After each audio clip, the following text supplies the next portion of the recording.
peoples of the ancient world, the Babylonians, the Sumerians, the Phoenician Canaanites, the Egyptians, especially the Sumerians, all the ancient peoples of the world talked about the reptile aliens. And I think that there are reptile aliens here. I've heard too many stories, and then I told some of the stories that I had heard. Well, after the program, I got a phone call from a guy who later on I found out is an extremely wealthy businessman in Las Vegas. He buys and sells hotels and commercial properties in Vegas, and he was the biggest there. And he says, but this morning when you came on, says, and when you mentioned the reptile aliens, it shocked us. And he said, when you mentioned reptile aliens, I had to call you and tell you, we're Christians, but every year we go somewhere in the world on vacation, and my company pays for everything. And he says, so I take, and all five families, all six families go together on a vacation somewhere. And he says, last year we decided to go camping for a couple of weeks in Colorado. We walked up to the top of the mountain to look over the lay of the land. And he says, out in the valley, we could see that there was a circle of people out there, and they were all wearing robes, and they were all holding hands and swaying back and forth, singing and chanting. You could barely hear them.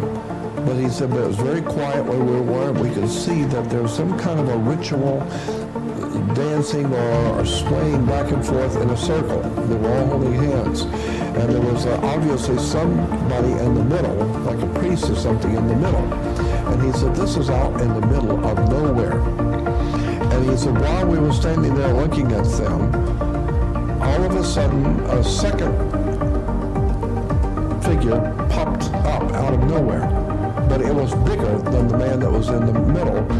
It's in the middle too, but it's much bigger. And it pointed up at us. He said, when we turned around, it was standing behind us. That thing which was down there was already behind us. That's how quick it moved. He said, when we turned around to run, there was a reptile alien standing behind us.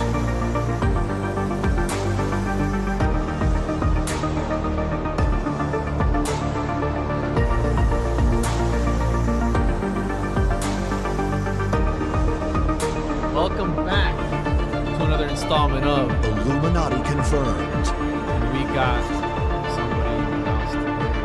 I'm Juan from the One Podcast. We got Mark from My Family Thinks I'm Crazy. And we got Pope Christopher from Mensa Podcast. And we have Esoteric Eddie with us today. What's up, bro? What up, what up? Namaste. Here I am chilling. A celebrity, bro. He was just on Tinfoil. He killed it. And here he is with us, gonna chop it up. We're gonna talk some marsupial theory. What is that? I've never heard of that. You never heard of that, bro? You never heard of the marsupial theory, dog? No, I don't. It doesn't sound like a laughing matter. It sounds Bro, very serious. I don't know That why you're literally laughing. rings no bells. That's some esoteric shit. So Eddie, before we get into it, bro, can you plug your stuff so listeners can find you? I know you're already famous, but just in case, you know what I mean? For sure. You guys cut out for a second there, and I don't know if that happened to you too, but didn't catch the last bit. Yeah. Yeah, we're good. I said if you can plug your stuff so people can find you. I know you're already famous, so it's probably not gonna do much.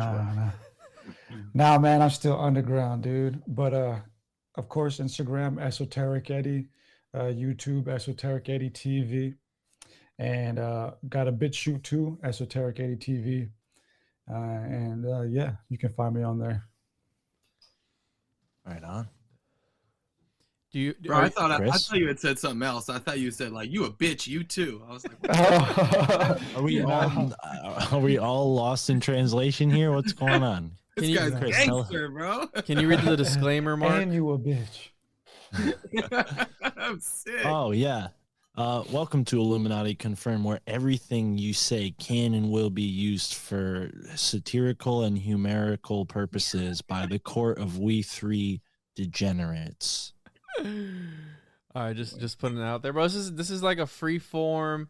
You know, we're trying to find the answers to the lizards, if you will, the Illuminati Confirmed. and trying to really dig deep, bro. And I don't know any better person with, you know, than other than a person with the name Esoteric Eddie to come on and shed some light on this stuff. What Can got you explain the origin story, Eddie? I'm sorry, Juan, to cut you off. No, that was my question. I am very curious too. Yeah, let's get into the origin story. Where did this start for you, bro? Like, what first maybe like opened your eyes to these strange truths that you're dispersing to the masses?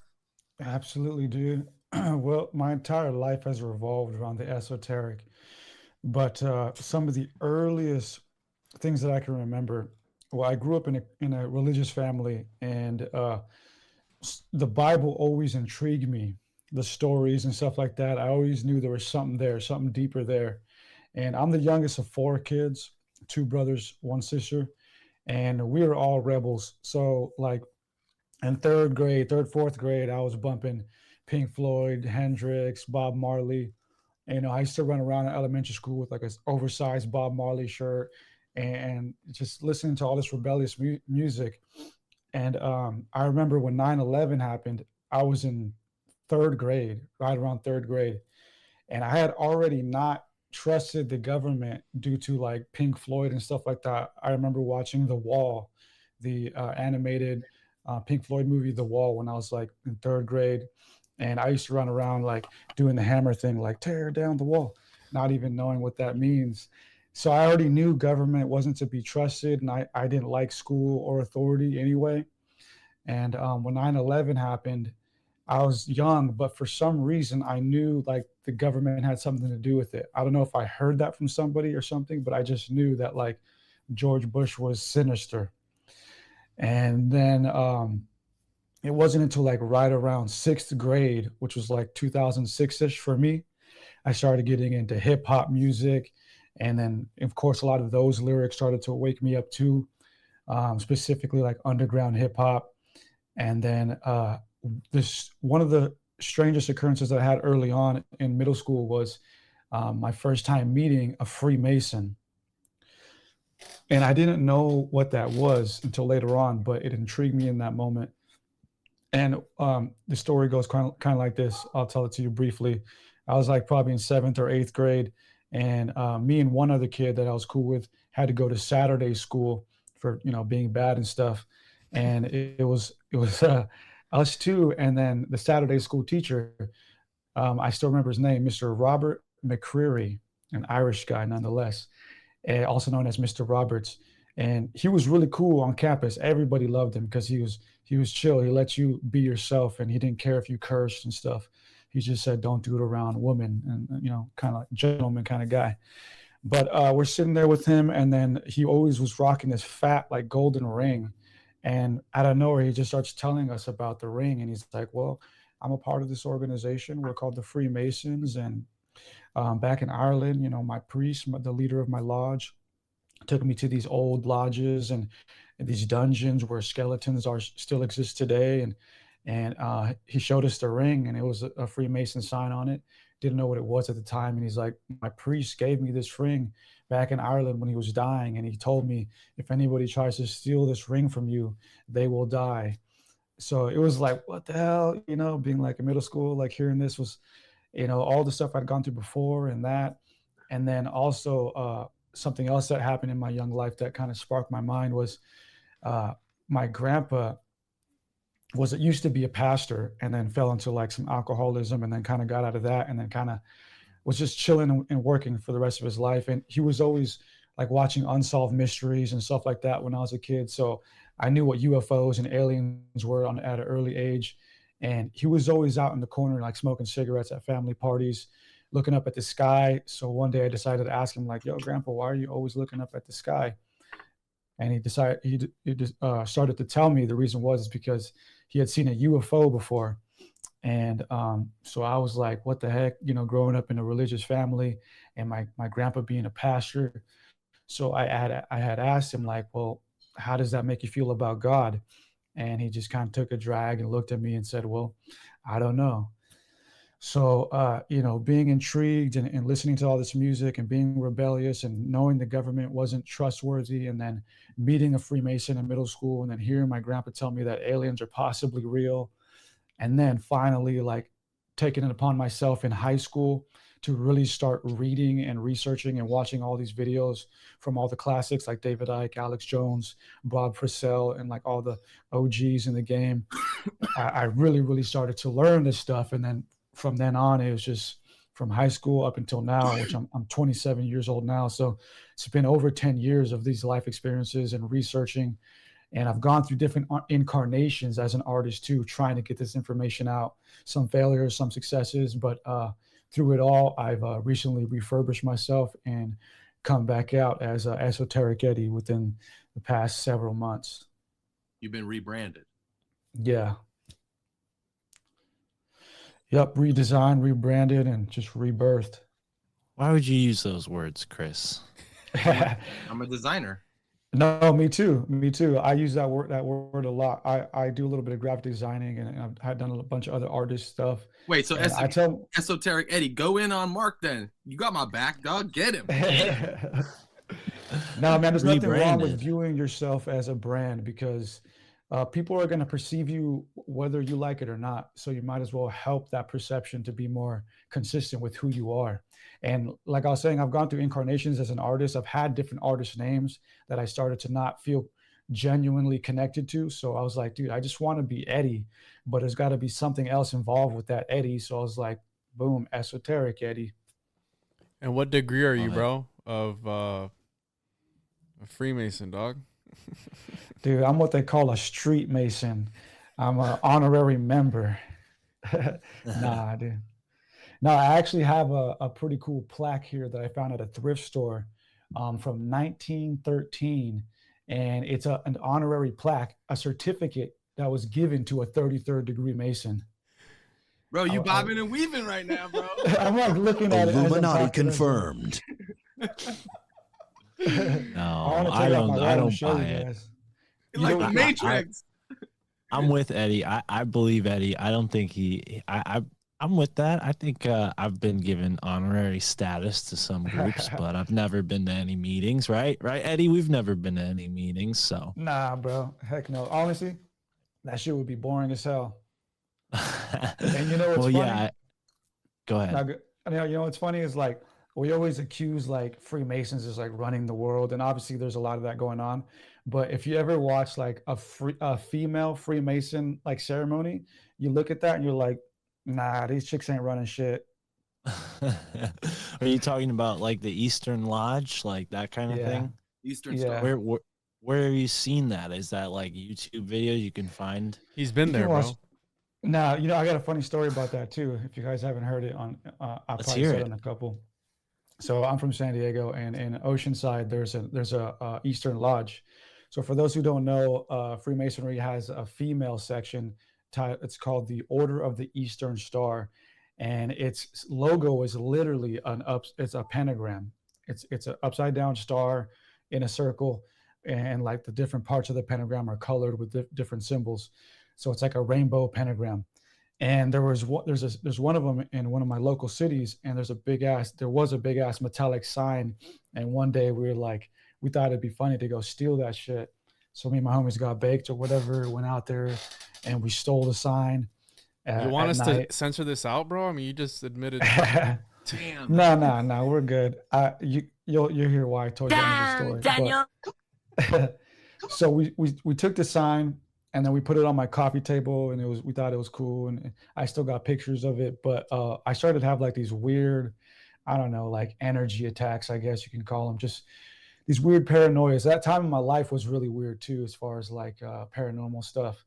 So one day I was like, man, fuck this sign. So I just like took it back and just left it behind the lodge. What? Do you think that they were like, trying to psychically get at you, or maybe not you particularly because they didn't know who it was, but you think they were trying to like send out some kind of disturbances towards you for taking a sign? Jeez.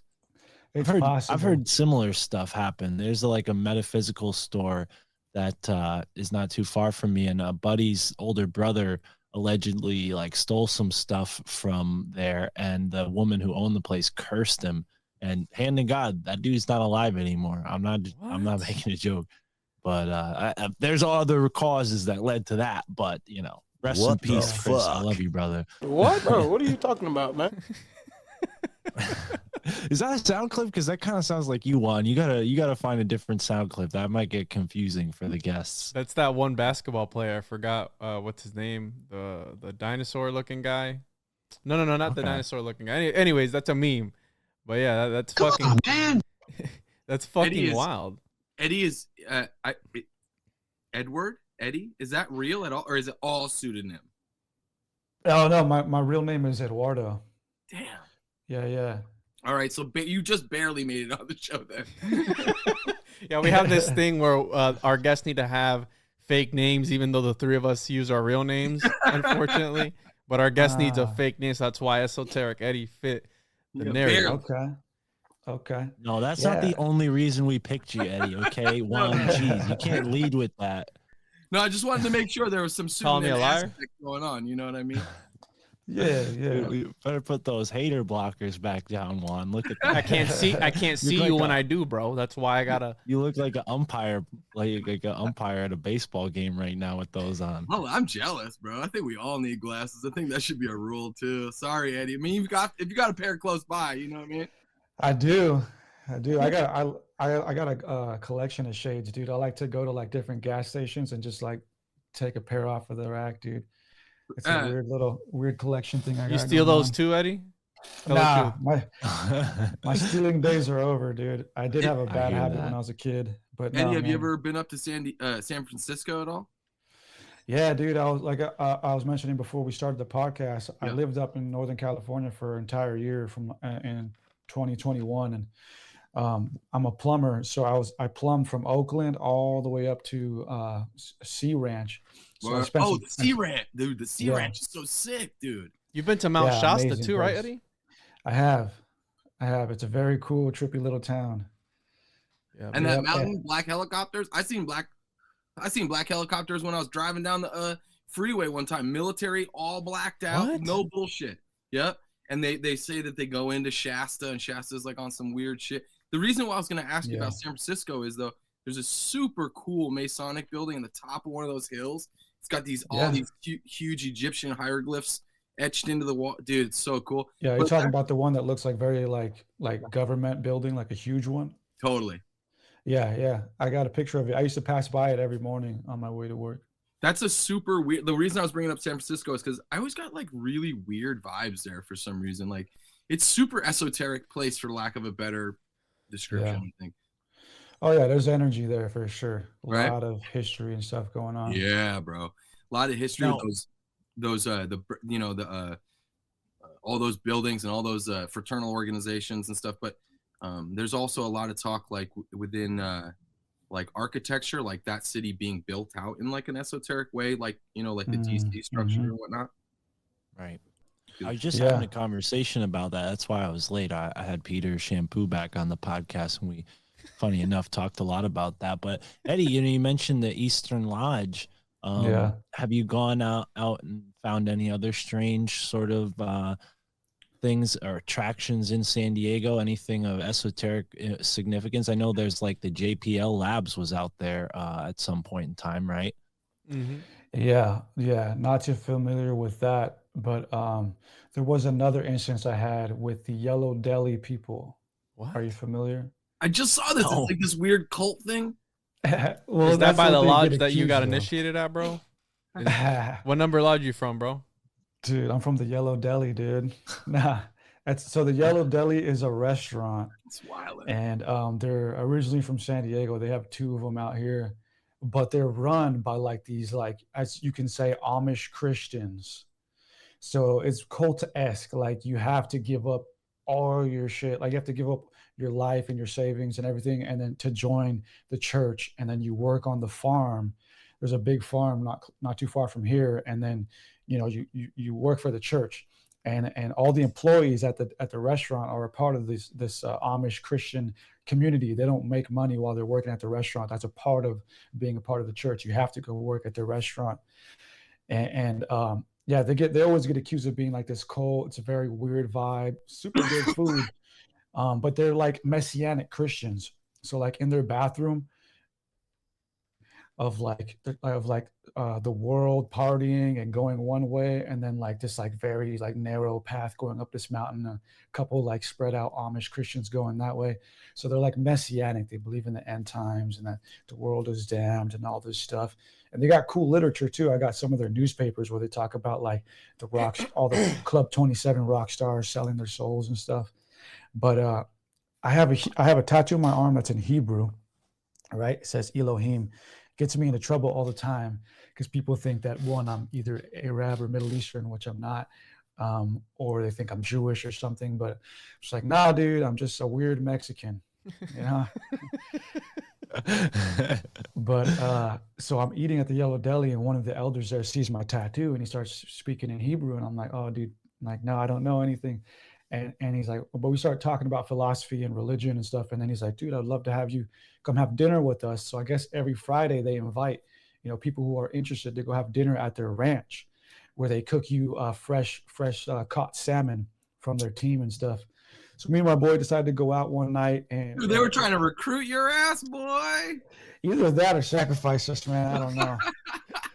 But so long story short, me and my homie go out there, and we, out of all the days, we decided to wear all black, and we're like having a hard time find the place on the ranch. And then we stumble upon like their Airbnb, and like we're like knocking on windows wearing all black, and there's some kids in there in the Airbnb. So we're like looking like serial killers now. And we're like, dude, we're just trying to find the main farm. Eventually we find it. And then this weird like sketch out dude comes out like, like, what are you guys doing in the dark? Why are you knocking on our windows and stuff? So we're trying to find the entrance. Like, we were invited to have dinner here. And then of course the guy who invited me wasn't even there. So it's just weird off the jump. So we end up being sat right next to what we didn't know at the time, like the leaders of the church across from us, just kind of talking to us, kind of like trying to get our attention. And then they purposefully sit like this very investigative dude right next to me, who you could say was like, in the prime sense of the literal word, satanic, right? Like he was the adversary, he was purposely put there to like investigate me. And my homie's like next to me, like just eating salmon, high as hell, like not even like just oblivious to the whole situation. I'm like trying to eat my food while this dude's like just investigating me, like, so what do you think about God? Like, what are your beliefs on God? And like, I'm baked, so I decide, you know what, like, let me blow some minds. So I'm like trying to go out into like the Anunnaki and ancient alien stuff, and like instantly this guy just gets like filled with like anger and sadness, and like to the point of like tearing up, and like holding his steak knife and like looking at me saying, like, I remember vividly, he looked at me and he said, those words fill me with anger. And oh my God. And he's just saying like, you really believe that? He's like, you believe my father, the creator of all, is just an alien? He was the biggest one of them all, bro. He was the OG alien, bro. Yeah, I'm like, he was the OG alien, if that helps. Yeah. But at that moment, what a selfish bastard. He thought he was, don't you think like some people are selfish? Like, listen, there's gots to be aliens, right? And if so, there's gots to be a higher power above them too, right? There's just gots to be up and up and up and up. It goes up and up. You have to imagine. So that's selfish of him to think that way, right? Like a little bit. Oh, no, I don't know. It sounds to me like whatever aliens is ahead of his cult is doing a good job of keeping him in line. That's the objective, right? You're right. Like, but I don't know.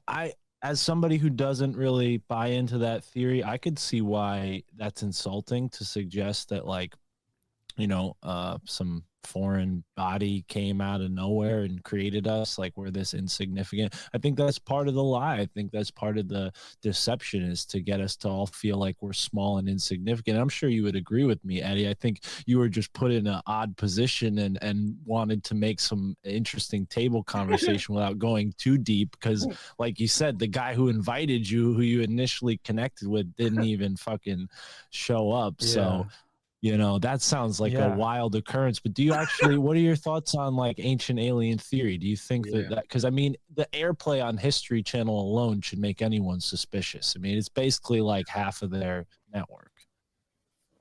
Yeah.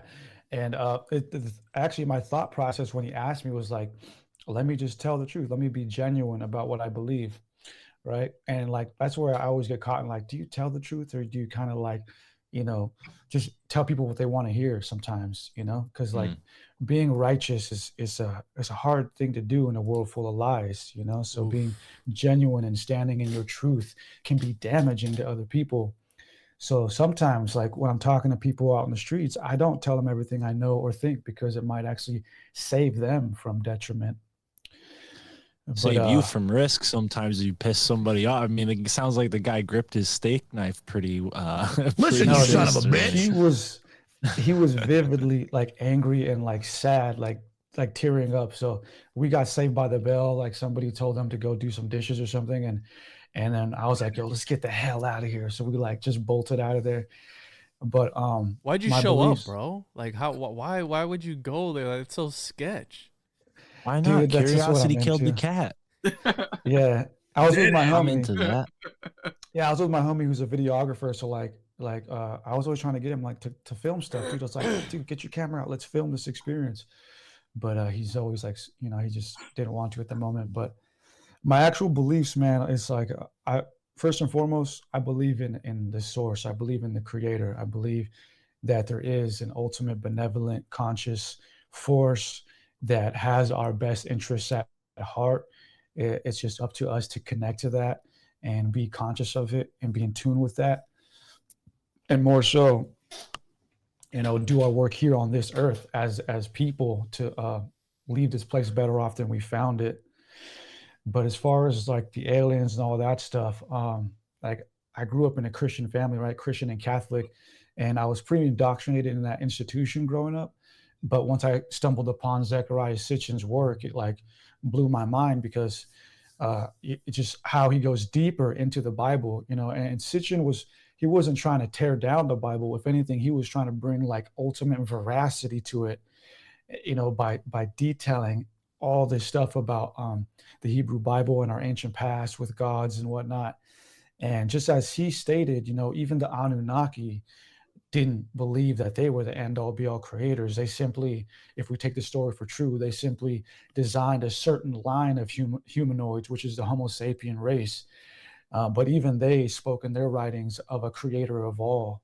So I don't view the Anunnaki as the end-all be-all creators. I think that there's definitely some evidence for the Homo sapien race being genetically designed. But absolutely.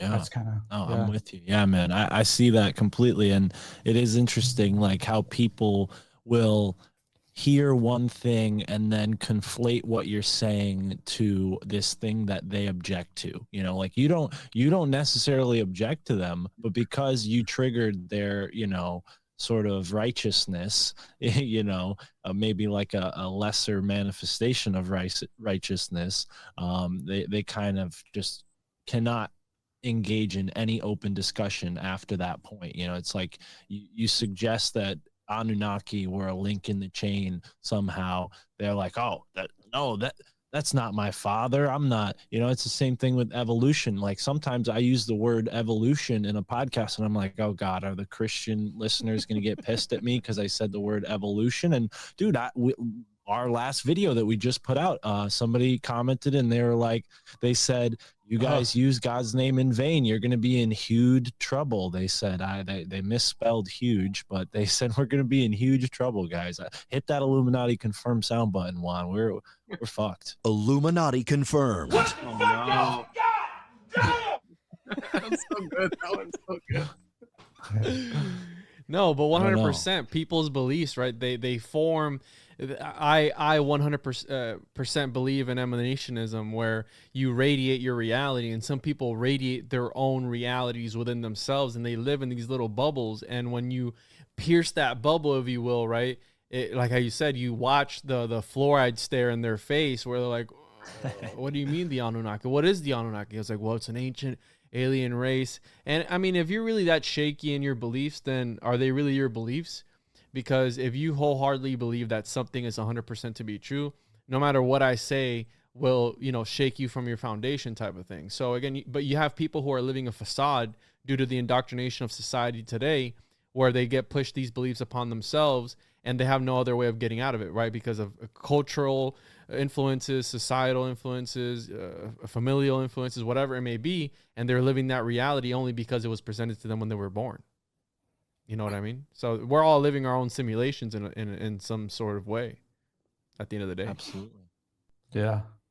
Yeah, man. And I try to like bring universal truth if I can, you know, because like the endless debates are just frustrating, you know. Like I was watching a video the other day of like Satanists debating Christians, and then you can kind of just see both of them just fumbling over what they believe. And it's like, man, you guys don't even know what you believe. You don't even know the history of what it is you believe. So when I do my work, I try to just come unbiased, neutral, and just be like, yo, these are the facts. And from there, we can move forward as a civilization, because that's my goal, really. My ultimate goal, my you know, is to get us so that we can just stop arguing about certain things, like, and then, you know, establish the facts about those things, and then just move forward as a planet. And you said facts, Well Eddie, said. right? You have history where you're in your book. I read your book, The Lucifer Mystery Unveiled, or was it revealed? Right, revealed. Yeah, my bad, bro. I'm so sorry. It's all good. The where you present the facts from a historical point of view of who Lucifer was, and you kind of shine light on it. But then even that history, some people don't take it for fact, because no, it goes, you know, Lucifer is actually, again, back to the religion aspect of things, this indoctrination that they're in, the brainwashing, and they won't believe it even if you present it to them from a scholarly point of view, from a multidisciplinary point of view. They still don't take that shit because bro, it's ingrained in their fucking DNA, you know, as deep as it'll go. Yo, Chris. Yeah, dude. Chris, are you super excited right now? Because Eddie, you don't know this, but Chris was telling me and Juan, he's like, dude, we need a historian on the podcast, okay?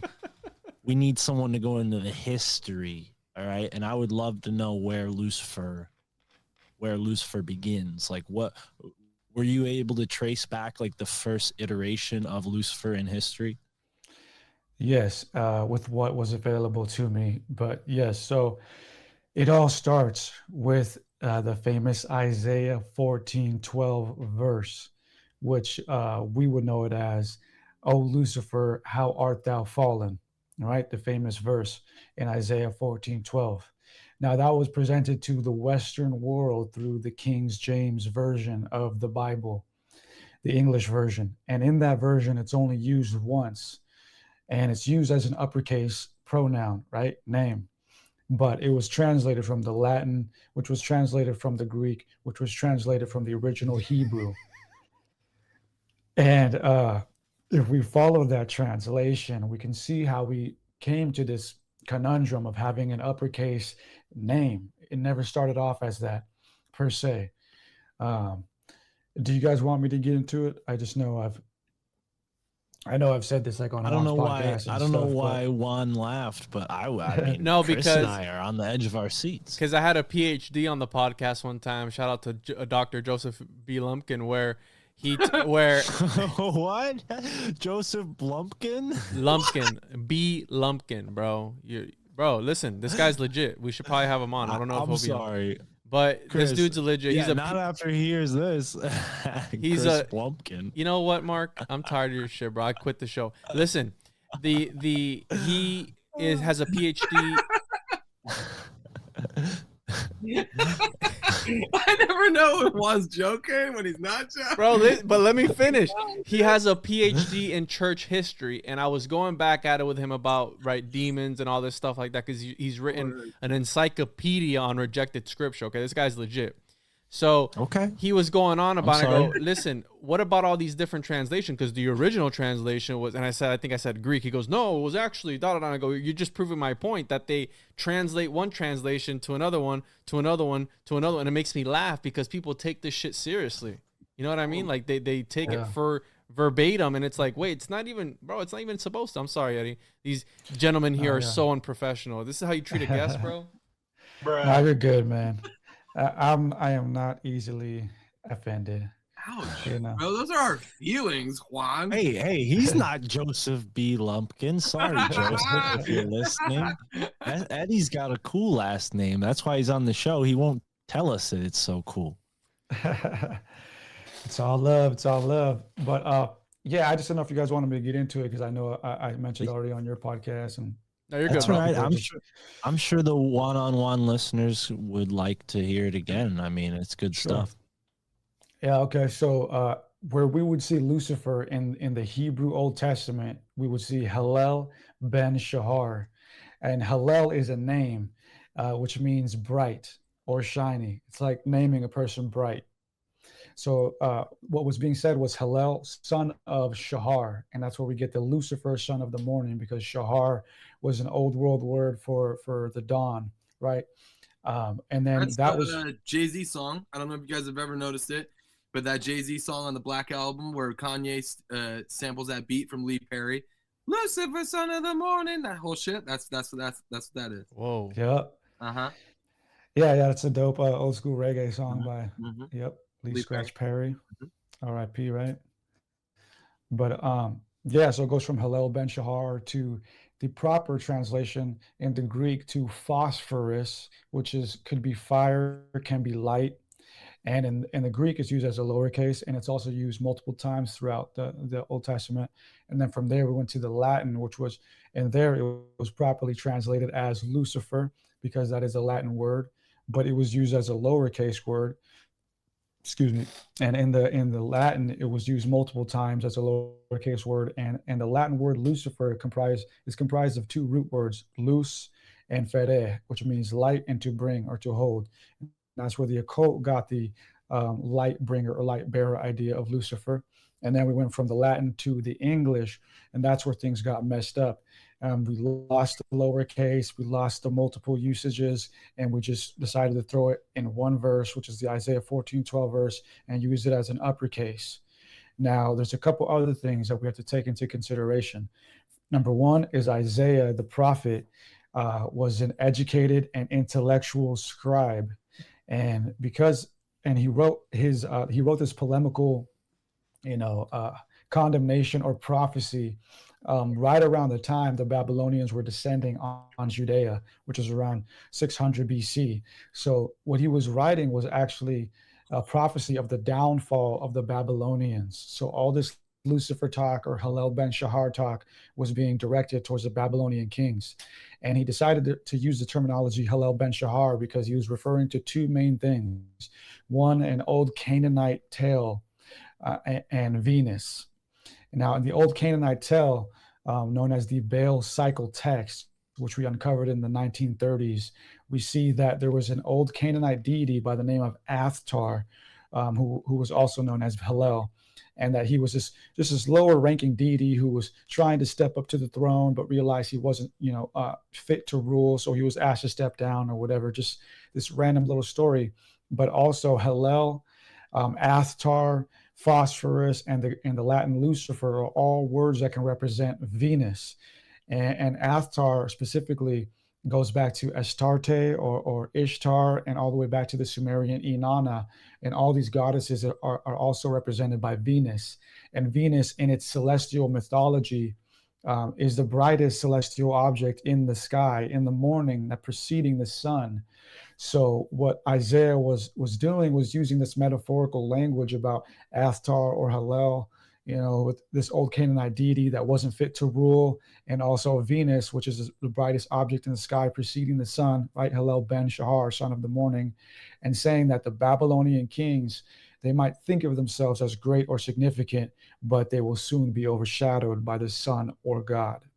Hail Bob. And for you fucks laughing, this is the encyclopedia of Mr. Joseph B. Lumpkin, and this dude's legit, bro. I have all the rejected scriptures of the Bible. We got the Book of Enoch in here, which we can get into, Eddie. We got all the good shit. All right. So Eddie, good. Nobody has to. Go ahead. At some level, is this? I feel like honestly, like all this esoteric shit, like cave people, whatever. But like at some point, it just feels like the gods are obviously the planets because they're like untouchable. They're always there. They're omnipresent. They're like I don't know, there's cycles that happen. You can kind of like put them on to lay them over other cycles, and you kind of get like a picture of where you are at in the universe with that kind of knowledge. And it just feels like that's the long story short, that's like where we all come from, sitting around a fire, like telling stories, looking at the gods, talking about them. Oh, this one's got this power and this one can do that. And then you're telling us that Satan might actually just be Venus. It's made up, bro. And then Kronos is just Saturn. Mm-hmm. And it's just like, at some level, like, I know we got all the books and I know we got all the disciples, and that just somehow coordinates with the planet, the number of planets. It's just, it all just seems like at some level, maybe this is just like campfire stories about that have been so many layered upon layered upon layered upon. And now we have like culture that's like based on it. And like, it's just so fucking bizarre if you zoom out. Yeah, you have Jesus and the 12 disciples. Jesus becomes the son. That's why he's the son of God. And then the 12 disciples become the 12 zodiac signs. I mean, that's what it's all about. But some people's, their reality is ingrained in this stuff, bro. People die and get killed because of it. They will literally die for their faith. This is why you have, again, out in the Middle East, not to point anybody out, but these people literally die for their religion thinking that they're promised something else. Nietzsche said, be weary of those, I'm paraphrasing, be weary of those who offer you otherworldly goods or something like that. You know, like he understood that in this reality that we're in is the only one that can be experienced. So don't focus on what Plato was talking about, you know, an Anaximander, or he talked about the reflection of this universe is a reflection of a more divine universe, because they were demeaning this reality. This is what religions do. They demean this reality and prepare you for one that is above this one. Like, what does that even mean? We're only experiencing this one right now, so focus on this life right now. But you have the Egyptians who were focused on the afterlife, prepping their bodies for what? So they could come back later and take their bodies back? Like, you know, what's up? You know what I mean? See, that's interesting though, Juan, because the Egyptians is specifically, like, I'm into, like, I think you can probably agree with me here, Eddie, like, as far as, like, graphic design is concerned. Like, I really stumbled onto all the esoteric when, like, 14 maybe years ago, something like that, because of graphic design, and specifically looking at hieroglyphics, because it's a language of logos, and it's like telling you things in logo shorthand. It's really super interesting. You find that hieroglyphs, you find that, like, you know, certain parts of the world, right? And it's like, why is there certain similarities between them? Why? What's the through line story wise?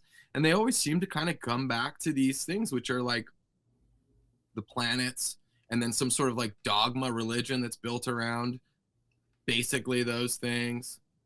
And then it's all seems to be same bullshit control systems at some level to make you just not appreciate life. And then the interesting thing about that is, if you're talking about I forgot the term you used, but it's basically the same as the logo of the sun. And it's the way the Egyptians did it was the sun rays each were given out unks, which is life, the symbol of life to people. That's emanationism, right? It's like, that's what it is, for Christ's sakes. And that's what it appears to be in a logo form to me. And I've never seen anybody, and I think as a designer, you can appreciate, I don't think we've ever seen anybody do it that well before or since. No. Yeah, dude. People, like, religion today is viewed as like this fraternity or this community that you can join. All right. I mean, that's what it is now. It's just an institution. Religion is just now an institution. But when you take any religion, you know, whether it's the Egyptian religions, back to its source, it all always started with an event. And I think those events, those source events, are what we should be studying, not necessarily all the stuff that came later. Like, for example, the event in Islam was that Allah descended upon Muhammad and then, like, gave him all this stuff and dictated to him, you know, what you should do. And then, you know, with the Egyptians, the source material, the source work for them was the pyramid text. And it really wasn't about like this, like, religious ceremonial stuff. It was about preparing for the transition over to the afterlife, and some interesting stuff about it. Like, you're going to encounter entities and this and that. So that could be, yeah, so that could be getting into like the Akashic records, or just the different dimensions that may exist, you know. And so for me, it's like today religion is viewed as just as institution, and people view it that way, like, oh, you're a Christian because you follow so and so traditions. But it's like Christianity never started off as that. Christianity, the event that started Christianity was Jesus, right?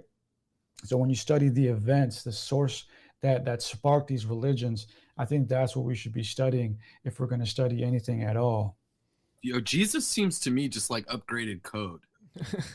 He was Neo in the Matrix, bro. He was able to step outside the fabric of time and space. That's why he was able to walk on water and perform miracles and do all this crazy stuff, because again, he was some sort of, if you follow Gnostic cosmology, Christ, it's only a title. And the Christ consciousness possessed Jesus when he was baptized. That's why the Mandaeans follow the baptism to a T, and they worship John the Baptist because they thought he was the actual Messiah. So you have these Messiah figures all throughout all of history. You have Buddha, Krishna, Vishnu, El, whoever you want to call him, Quetzalcoatl, anyone, take your pick. I believe they were all the same people who were able to tap into what Eddie was talking about, this Akashic records, if you will. That's the original, the OG cloud. Moses was able to tap into and download some esoteric occult information from the OG cloud, which is God, the center. Because if you look at the Greeks believed in a source. I'm on the same boat as you, Eddie. I believe in the one that emanates reality outwards, right? And you have in Hindu cosmology where their Trinity, which is where the Christian Trinity came from, their Trinity is the destroyer, the creator, and the preserver. Right. And that's where Christianity took their Trinity from. It was first in the Hindu cosmology. But again, you have a chimeric religion formed on what Eddie's talking about. It's a brokered experience. It is, hey, you can't achieve divinity unless it's through us. You pay us enough money, bro, and we might save you a seat. Bro, that's cherry picking. That's cherry picking 101. 100%, bro. The Council of Nicaea did that shit, bro. They said, fuck out of here, nerds. Yeah. Sorry, dude. Seriously. One time I'm sitting there, my parents are both Catholic, and I'm sitting there around the Christmas table, right? Christmas dinner table. And the local church main guy, priest, whatever the fuck, came. And dude, he started digging into me. He started giving me a hard time at the fucking table. Did he touch you, Chris? Dude, I went over the top. I started yelling at this motherfucker, dude. Like, I don't play that shit, dude. Listen, you guys have basically ruined the world time and time again. And now you're going to come do it at our dinner table? You can get fucked. You know what I mean? Yeah. Yeah, bro. Fuck out of here, nerds. Yeah, straight up. Fuck out of here. That's kind of the way I view it too, man. It's like just posers, bro. It's just posers on posers, you know? Hell like, yeah, dude. You know, like I said earlier, I was watching this debate with the Satanist and the Christian, and it's just like, dude, they both are just like posers to me. It's stupid. Like, you're just wearing these thought beliefs, you know, as like your personality when they're not. That's what I'm saying. It's like people take religion as if it's supposed to be like a personality. It's like, dude, religion. It's an egregore, Eddie. It's an egregore because it's a thought form that became something, and it was a living, breathing thing. You know what I mean? That's all it is.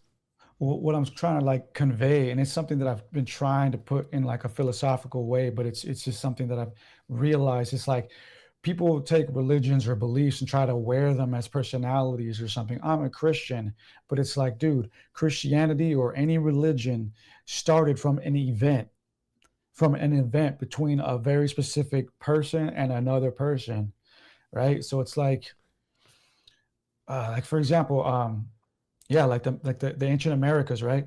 Mm-hmm. All these civilizations and religious customs were started that revolve around the event of Quetzalcoatl coming and teaching the original indigenous people how to do things and then piecing out. It's like that's their origin event. Mm-hmm. But it's like we take that event and then we're so moved by it, right? We're so moved by it, like, damn, that was like epic. And then we just create these like monolithic institutions that revolve it. And it's like, we need to deconstruct that institution and just go back to the event and then, be respectful about it. Like, damn, that was a dope event. Bro, what are they saying?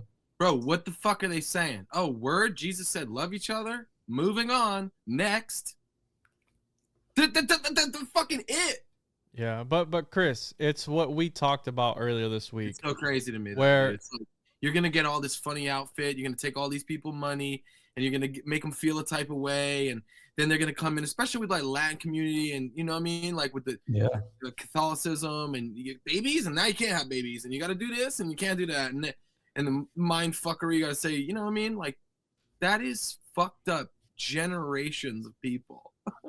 And from just be as good of a person as often as you can. But here's the thing, dude. I think, not to throw the baby out with the bathwater. I think not so much that they're wrong. Maybe they're misled, but you have to understand that everybody as a collective, what me and you talked about earlier this week, where everyone has bits and pieces of the truth, but the puzzle isn't in the right position. So just because they're wrong about it doesn't mean that they have bits and pieces of it that are right.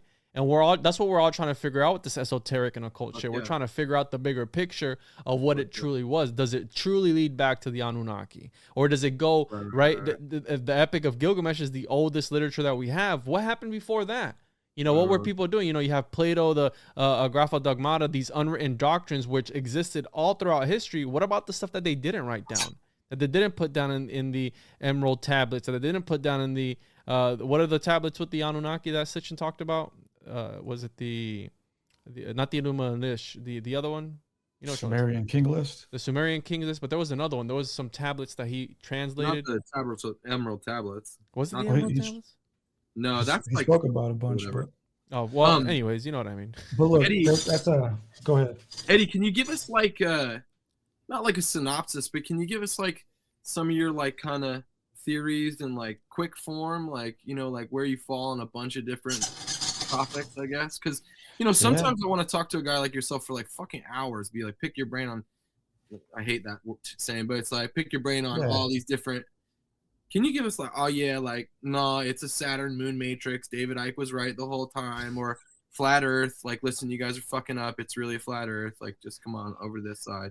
Can you hit us with like a couple pretty quick ones? Yeah, I'm down for that. Before we do, I just wanted to bring something up real quick that kind of like better explains what I was trying to say a moment ago, right? So like the Emerald tablets, for example, it's another case where something was started, an event happened, and then after that, an institution was formed, and then the institution takes over the original motive of the event. This priest class. Example, pretty much. For example, like the Emerald tablets is a huge topic in our community, right? In the truther community, conspiratorial community, people make movies, documentaries, books on it. But I never once hear, or very seldom hear, people talk about how we were actually presented this knowledge. And I've done a small video on it on my Instagram, but I might do a longer video. But there's a dude from America in the 1930s, 40s.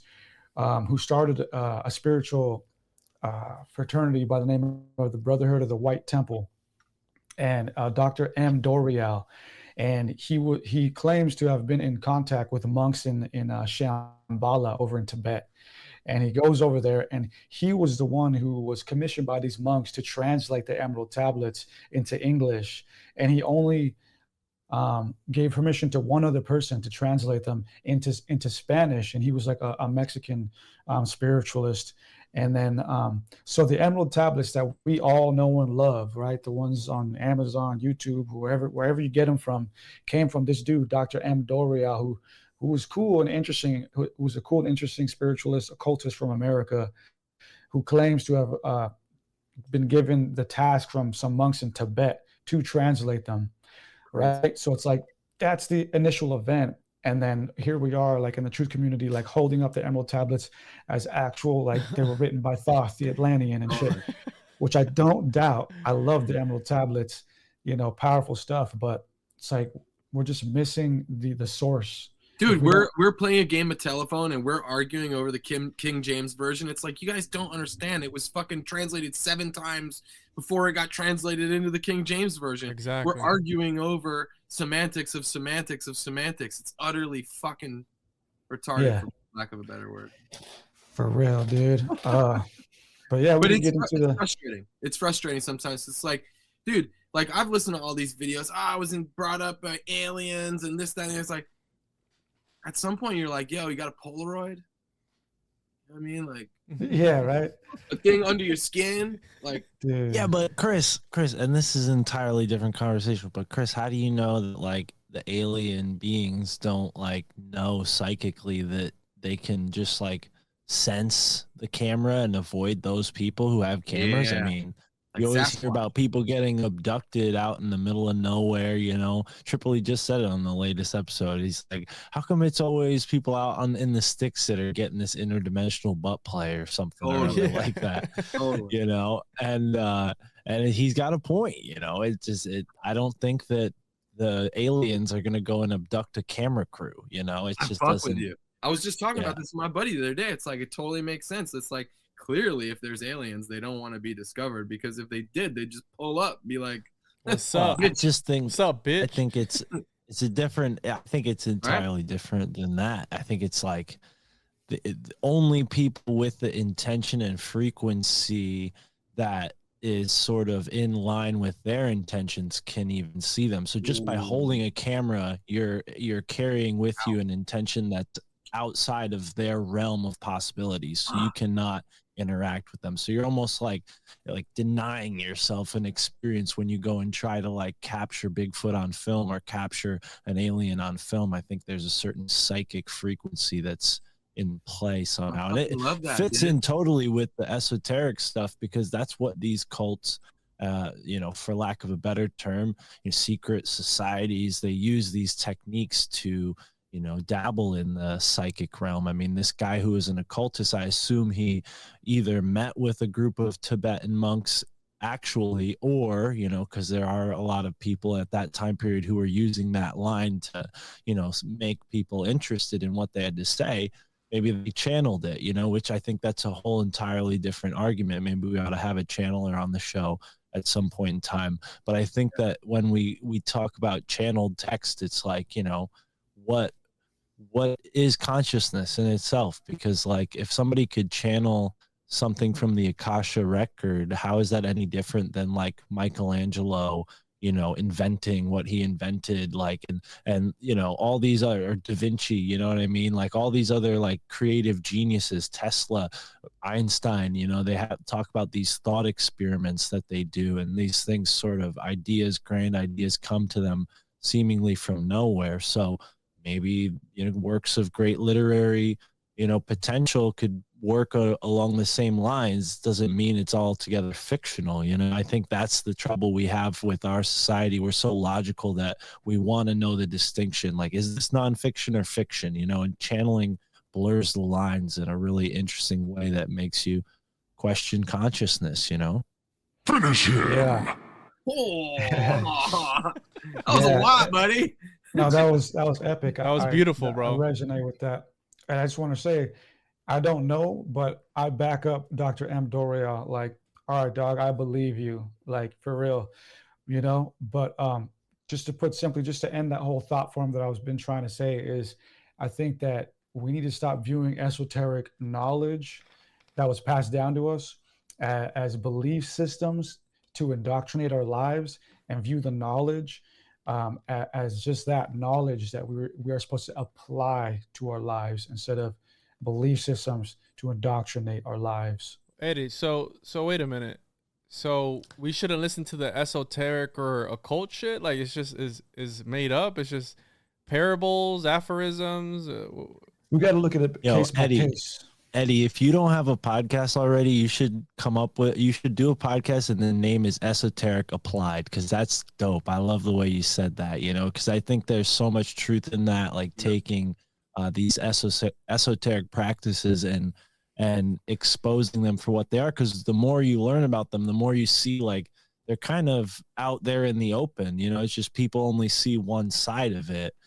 They've been taught to see only the exoteric side of things. You know? Yeah.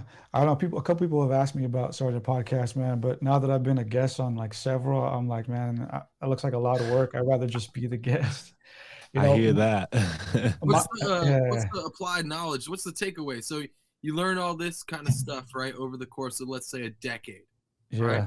And you're looking at Anunnaki, you're looking at Hollow Moon, you're looking at You're looking at butt plug theory. You're looking at mammalians. You're looking at marsupial theory. You're looking at, lizards. I heard that earlier. I don't know. I think there's something to that. I don't know if Juan was like pulling our leg or something, but Eddie, have you ever heard of marsupial theory? Fuck you guys. No, maybe in a different name, but no, not that name.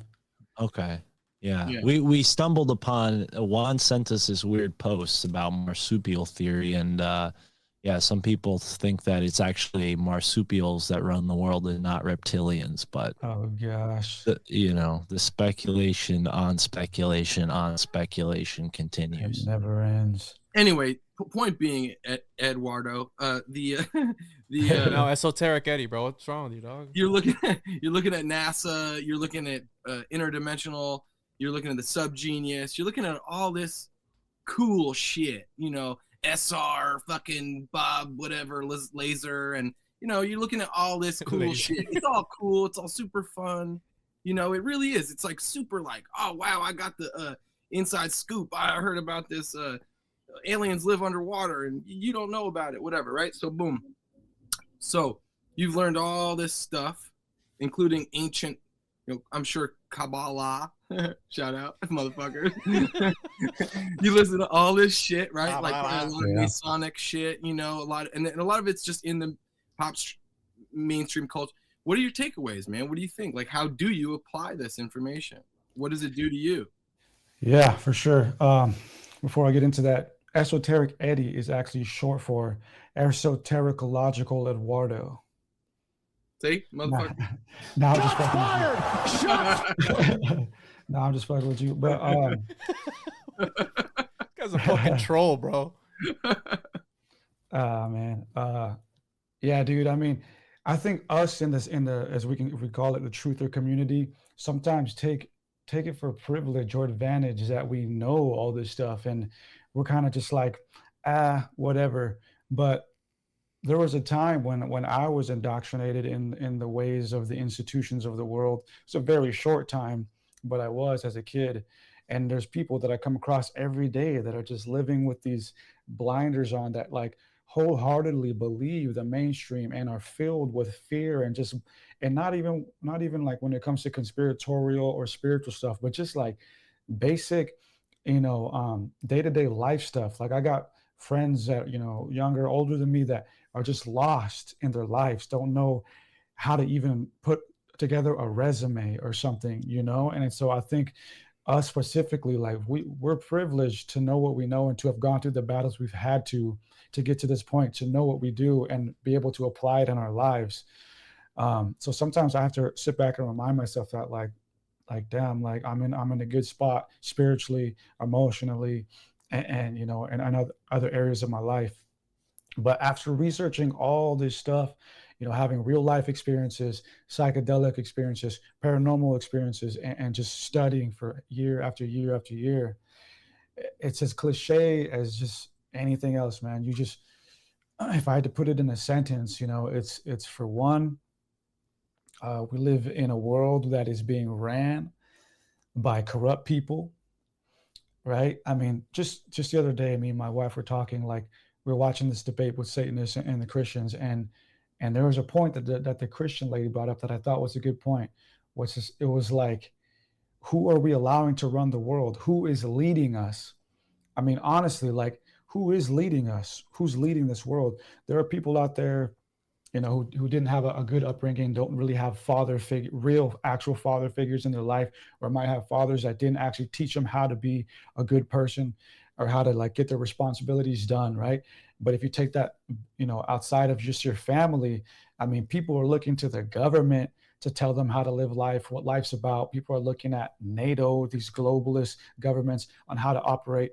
But man, all of that is a massive illusion, because really, we are very significant beings, man. Like, let's cut the bullshit. I mean, what is this? What are we doing? We are very significant, and what we are part of right now in this moment is miraculous. And we're letting what tell us how to live and run this world? Who is leading this, right? And when you start to uncover that and you start to see the unfortunate truth about what's leading us and where it's leading us to, then you start to realize the importance of your personal power and responsibility in your life first, and the lives of those people around you, and then eventually the rest of the world community. That was beautiful. Well said, man. That was Well beautiful, said. yeah. 100%. So be a good person. I mean, that's one way to put it, but yes.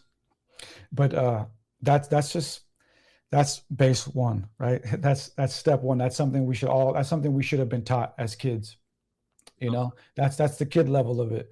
But and then it gets higher than that. But it doesn't need to get higher, right? We're all called for different things.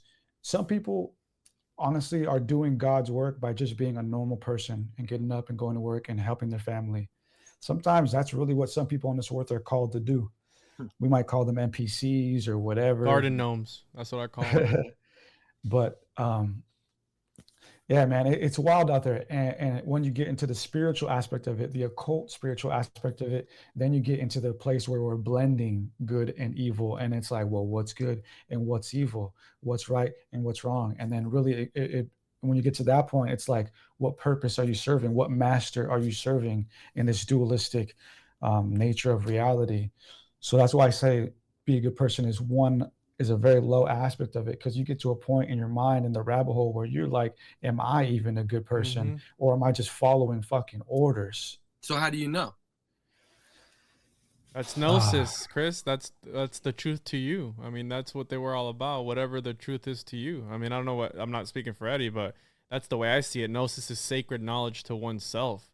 And whatever you do with that knowledge is up to you, essentially, because it's like the spirit of destiny. You can use it for good or you can use it for evil. No, I fully understand the concept. Trust me, I'm just pulling on the string to see where we go with it. Like, but I'm saying, like, think about it from like a sociopath standpoint. They're doing God's work too. Oh fuck, bro. Exactly. Yeah, literally, quite literally, some of them think that. Clearly I don't agree with that type of behavior. I'm just saying it's justified in their mind. Like, they're like, yeah, like, like Dexter or some shit. He's like, listen. Because I think about it too. Like, listen, if I'm gonna be a bad guy, should I be a real bad guy, and should I do it for good reasons? Yeah, that's deep as fuck, bro. That's too deep for I this just podcast. say, man, like, listen, like, it gets weird. Like, was Joan of Arc right for killing people? Did she hear God in her head? I don't know. I don't begin to presume to know, but. And there's something interesting with that. I'm not sure. Have you guys ever heard of the bicameral mind theory? Oh yeah, we were gonna talk about this shit. Yo, hit us with that. Let's go. I just recently stumbled upon it, and I want to do more research, but it just adds a whole level to this. So there's a guy. I'm not gonna pull up his name because I'll probably get it wrong, but his last name was Janes. So there was a professor who came up with the bicameral mind theory, and he postulates that just how today we have a voice in our head, right? Like how you hear your own voice in your head, you're conscious, like, oh, maybe should I do that? Should I not? Right? When you're thinking, that thinking voice actually is a degraded version of the bicameral mind, and that voice used to actually used to be like very distinct in our minds, to the point where it was like schizophrenic. And this was actually going back to our primitive days of Homo sapien times, our primitive days. And this was our subconscious mind having its own distinct self. And it was used as like a survival thing, like, don't do that, right? And then as we developed consciously as civilians, as civilized Homo sapiens, that bicameral mind shifted a little bit. And now we perceive that bicameral mind, which was really our own subconscious all along, as being the voice of dead relatives, or being the voice of the gods and stuff like that. I love that we're getting into this. I've even heard that, like, the Piscean age that we're exiting, the whole fact of duality, where our mind, our spiritual evolution is in conjunction with the, changing of the signs in the horoscope. And Pisces is a dual sign, and after our bicameral mind, left that proto consciousness stage where it was very much like what we would consider, like a higher organism, like a higher organism mammal, the way they think. And now we're sort of evolving this double, duplicitous mind. I think now we're entering into something completely different, into the collective consciousness united age where everybody at a rapid pace can, be connected with anyone around the globe and share information. And, that's a very Aquarian thing, right? We're entering the Aquarian age. It's all about water. But yeah, man, I love the bicameral minds topic, although I don't remember the guy's name either, nor am I an expert. But I will say, when you do mushrooms, you kind of get back into that proto state of consciousness, Yeah, I always like to think that when I'm on a shrooms, like that's the shroom consciousness talking to me. Like is Julian James. Julian Okay. James, the bicameral mind. But the reason I brought Cool. that up is because you mentioned Joan of Arc, what she do, she heard the voice of God, this and that, right? And then, but going back to your question, Chris, is like, how do we know we're good? Is that even the purpose and the reason for all this knowledge? I think it can be that generic or simple, but it can also be complex, and it depends on your personal position in this life and your personal calling. And what I mean by that is like, okay, for example, now we're becoming like uber conscious as beings. Like now we're starting to understand our subconscious and that it has its own function. And so our purpose right now, okay, sorry, I'm kind of just freestyling right now, but the world is going to do what it wants to do as a collective. So good and evil is going to shift with the collective. There's always going to be outliers, right? And our world specifically that we live in right now, with this globalist international world with social media, it shifts due to pop culture, right? Pop culture has just as strong of influence on us as government diction now. Right, back then it was strictly government diction, but then during the Renaissance era, when we kind of did away with, state and church, pop culture and free thinking started to take shift of where the world was going. And now in today's world, pop culture and the collective communities shift where things go. I mean, we see it all the time, like on Instagram in real time. Memes happen, and then you see these memes and they become a big thing. So we're living in a meme civilization now. So where we're going to go as a civilization and as good people is going to be dictated by where the pop culture community takes us. But there's always going to be those people like us, I believe, who are going to kind of stick to a more traditional view of spirituality and occultism, and just kind of always say, like, that's fine. We can go there if you guys want to take it there, but let's not forget where we came from.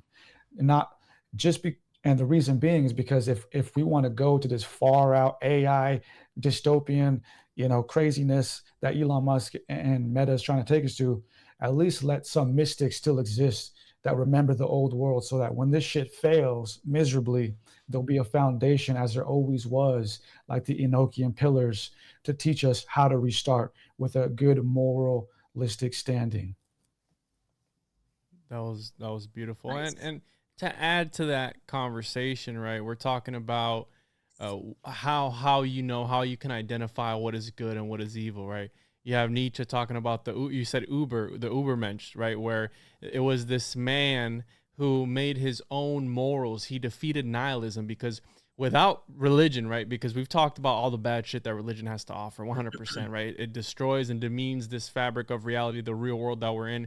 But if you have no purpose, right, whatever that is, if you have no purpose and no meaning, it leads to nihilism, which is just you're in this world for nothing. You're just existing. And that's very dangerous as well. And what Nietzsche was talking about, which also Nietzsche inspired Crowley with his will to power, where he believed that the will is this metaphysical aspect that exists in all of us. It's this thing that manifests itself differently within all of us. And depending on how the Force, right, the Jedi use it for good and the Sith use it for evil, depending on how you use this will determines the outcome. So a painter will use his will to paint beautiful pictures. A businessman will use his will to make more money. A musician will use his will to make music, right? It's whatever you use it for and whatever you put it. But if you have no foundation, this is what Nietzsche talked about becoming that overman, becoming the Ubermensch, where it's this man who is above all other men, who has become his own God, right? Who has manifested everything within himself to defeat nihilism in order to have a purpose in life. So essentially, you can become your own God in a sort of way, regardless of the fact. But some people, it's not that simple to them, how Eddie's talking about, because some people live this shit. They eat, live, breathe, and eat it. And it's not as simple as just throwing away all your beliefs and starting your own. Some people need a foundation. Some people need a system. They need something to believe. You know what I mean? Like, that shit's deep, bro. That's philosophy 101 right there, bro. I'm saying. Yeah, dude. I big up of the ancestors, man. Like, sure, I'm an American with a Mexican heritage, but I resonate with all peoples, man. I love all cultures. So, like, when I big up the ancients and the ancestors, and as long as I'm around, I'll always make sure that their lessons and what they try to teach us will still exist, because we're one family. We're one human family. Dysfunctional, but we're a family. I love it, and I definitely recommend, and I'm not just saying this because I just talked to this guy, but Peter Shampoo, bro, I definitely recommend you check out my interview with him and his work, because that's exactly what. No. Listen, he's on a mission right now, dude, and it resonates with what I did yesterday with my walking tour. You know, like Geronimo's grave was desecrated, his spirit was disinterred and taken from his grave in Oklahoma and brought to Skull and Bones. And because I live around here and because I've known about this stuff, I've researched it. I did a walking tour, and my boy Amos, who taught me all about this stuff, was busy, but he said he was gonna make it. He couldn't make it. That's all right. But we had a good time, altered the collective consciousness in a way. But Peter Shampoo is doing that on a whole nother level. He went to Wounded Knee recently, which is a very famous battle site. It's, where they used to do the ghost dances. And, a lot of the artifacts that were taken from there when those people were massacred went to this place in Massachusetts. And he recently got a group together, and they're going to go and get all those artifacts back and put them back where they belong, which, I think that's really powerful. And I resonate with what you said, Eddie. And I think that's mostly why I suggested it. I also wanted to plug my show. Thanks, Juan.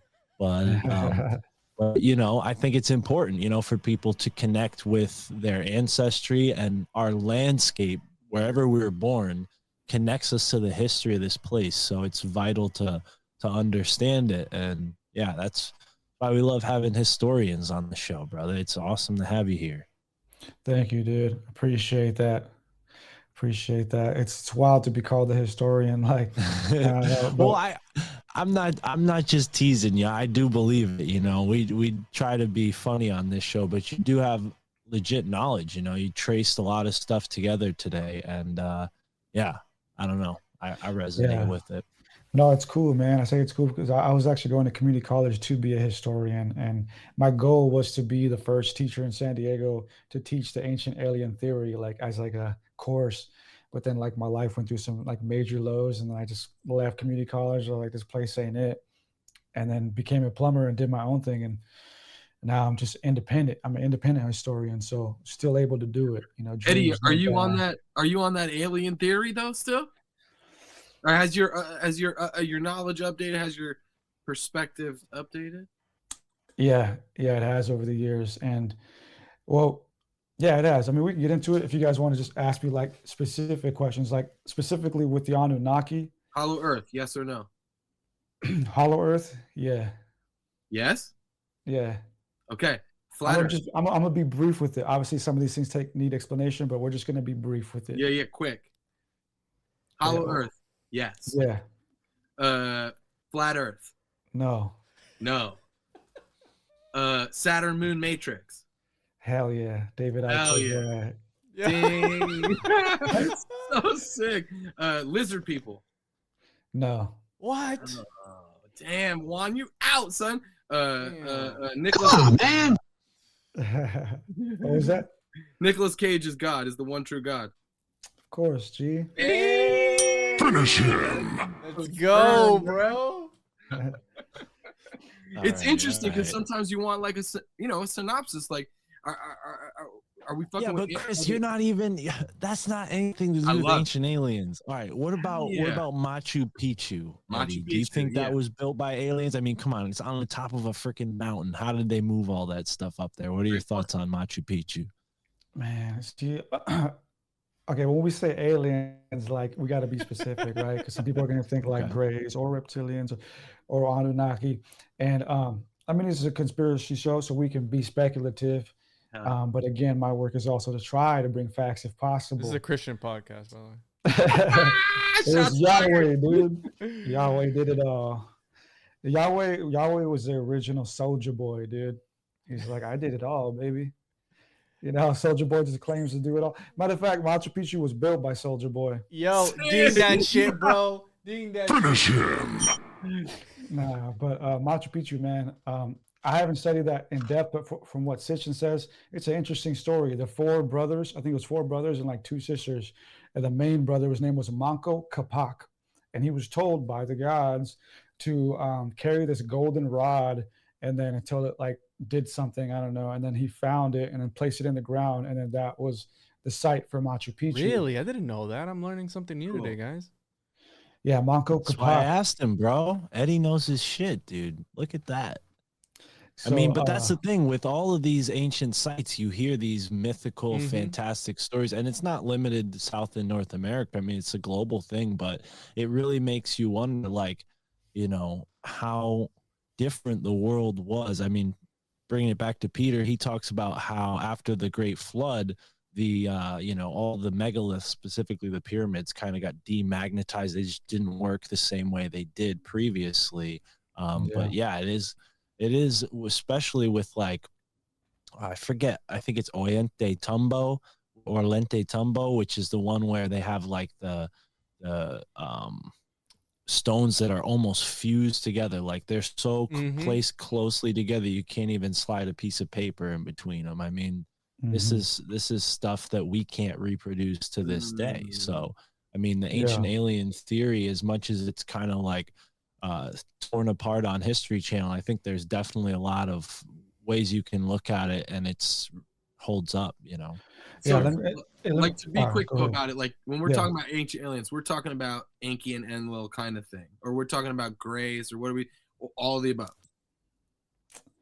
I would be talking about the Anunnaki. I think the Greys play a different part in this, but let me tell you guys a quick story about like ancient aliens and like, you know, how this influenced me and how it's changed over the years. So I started learning this stuff back like a couple years before the TV show came out. And I used to like trip all my homies out about it, right? Like, you guys need to learn about the Anunnaki, this and that. You know, there was a specific house we'd all go to, you know, do our thing, get baked, drunk. And then one day I'm sitting there, you know, kind of baked off the good cannabis. And then it's just, this show just premieres. It's like the first episode is like ancient aliens, and like just starts going into all this stuff. And I'm sitting there like freaking out, like, you guys, like this is the stuff I've been telling you guys about. Like, it's on TV now. Like, my mind was blown that they were like saying this on TV, you know, at that time. Because to me, this was like underground knowledge, you know, that the government would kill people over. And now it's like, what, season 800 or something, you know? And it's like they're just stretching everything they can out of it. And I actually went to Ancient Alien Con, the first Ancient Alien Con, with a couple of homies. That was a wild experience. I actually met Giorgio, the crazy hair guy. It's for aliens, man. For a brief second, like we were leaving, like, and him and his like agent or something were in this like random little corner. Sukalos. And I was like, "What up, dude?" And he was just like, "Hey, yeah, hi, all right." But is that the guy with good hair? Yeah, the crazy hair. Yeah, he's got good hair. So man, I went through that phase, you know, of like just being like super like, damn, this is wild. But then like I checked out after like season 3 or something. But if I'm being honest now, I mean, if I'm being honest, I don't think that the Anunnaki really came from planet Nibiru and outer space. Not now, only because we don't have enough evidence for that. There are texts that do point in that direction, right? Like we have the Sumerian king list and just certain things. But what I am sure about, and I could be wrong, but what I am sure about is that there was a cataclysmic event on this earth many, many years ago. And prior to that cataclysmic event, we were a totally different peoples that did worship beings that told us they were gods, and we viewed them as gods. And after this cataclysmic event, and according to the text also, a lot of these quote unquote gods left or vanished, and left some custodial gods, as William Bromley would put it, to take charge of us and keep this thing going in their favor.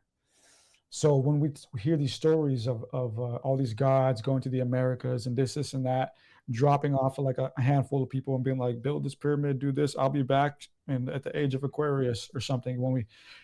That definitely happened, as is told and obvious. But did these beings come from space, Nibiru, a different dimension? That part, I don't know. I can't honestly say. But there's a lot of interesting things when it comes to the cataclysm and what was there before it, and how civilization changed drastically after it. And now we're in this mundane institutional world. Yeah, and to add to that, Eddie, I can respect that idea that they didn't come from outer space, because a lot of these origin stories have these gods coming out of the ocean, out of cave systems, out of hollow earth. So it could suggest that there is some place like Shambhala or Agartha within underneath our earth that, how you said, maybe they're not from outer space, maybe they're from here, like the Nomos, right? They came out of the ocean. You have some Inca and Aztec stories of their creators coming out from the earth, rising from within the earth and coming out.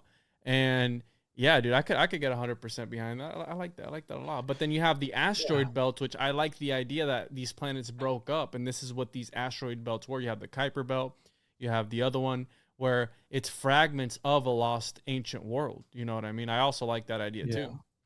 Well, yeah, that's the Enuma Elish, and I was going to mention that earlier when we were talking about astro-theology and how how the Bible can be like a metaphor for the sun and the planets, Chris, as we were saying.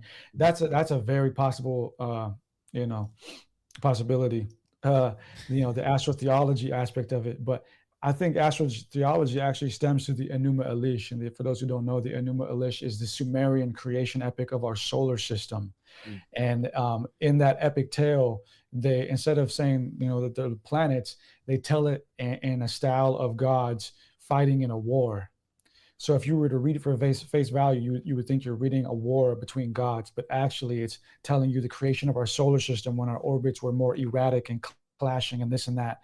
And then the hero of the story was Nibiru, or Marduk, as it was later named, who came in from out of our solar system and kind of hit everything and kind of shook everything into the orbit that it's in today. And we do see some weird things in our solar system that aren't explainable. For example, Uranus doesn't spin on its top axis like all the other planets. It's spinning on its side. So something knocked it over, right? And then as Juan mentioned, we have the asteroid belt, and a lot of scholars, like classical scholars from the 20th and 18th century, postulated that this is strange, that where the asteroid belt sits, there had to have been a planet before due to some strange scientific mathematics. So the Sumerians were unprecedentedly intelligent and educated, and then that's what we ask ourselves, by who, right? And then that by who is a great question that Ancient Aliens has been trying to answer for 800 seasons.